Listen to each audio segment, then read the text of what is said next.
የአዲስ አበባ ሞተር ስፖርት አሶሲዬሽን ይህንን ዋንጫ በዚህ መኪና በልተን ነበር።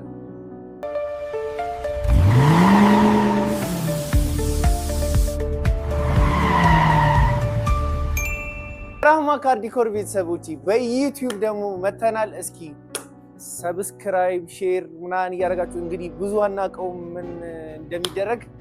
ይህን መኪና በዩቲዩብ ሙሉ ፕሮሰሱን ላሳያችሁ ነው የመጣሁት። የአዲስ አበባ ሞተር ስፖርት አሶሲዬሽን ይህንን ዋንጫ በዚህ መኪና በልተን ነበር። እንደምትመለከቱት በ2010 ከ1000 እስከ 3000 ተወዳድረን ሁለተኛ ወጣንበት ነበረ።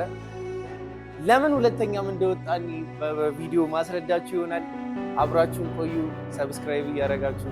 እንደምትመለከቱት እቺ መኪና ለረጅም ዓመት አቁመናታል። ራህማ ዲኮር ስንከፍተው ሙሉ ለሙሉ እቺን መኪና ትተናት ነበረ።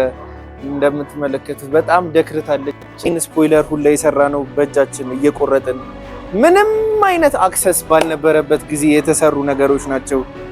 በራሳችን እንደዚህ እየተቆረጡ ምናምን ሙሉ ሞዲፋይ ለማድረግ በጥረታችን የሰራ ናቸው። ወንበሩን ሁሉ ሞዲፋይ አድርገን የተሰሩበት ነገር ነው ማሳያችሁ።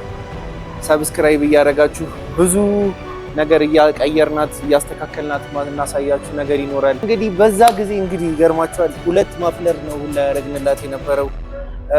ኑስኪ እዚህ ጋር ትንሽ ማለት ረጅም ጊዜ በመሆኑ ትንሽ ተጎድቷል። ይሄ በሙሉ ቦዲው ምናምን ቸርኬ ሁላ በስንት መከራ ነው ያገኘነው ለዚህ ፊት የሚያደርግለት። በዚህ ጋር ደግሞ ስትመጡ ሁዱን ላሳያችሁ። ይሄ ነገር አሁን እኛ ጋር የሚሸጥላችሁ የነበረው ነገር ከመጀመሪያው እዚህ ሞዲፋይ አድርገን የገጠምንለት ነገር ነበረ። እዚህ ጋርም ደግሞ የጨመርንላት ነገር አለ። በረጅም ቪዲዮ ምን ገልጽላችሁ ነገር ይሆናል። ወንበሩ ሁላ በዛ ጊዜ አክሰስ ባልነበረበት ጊዜ ያበደ አድርገን ሰርተነዋል።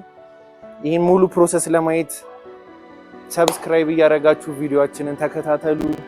ወዳችኋለሁ። የራህማ ዲኮር ቤተሰቦቼ ይመቻችሁ።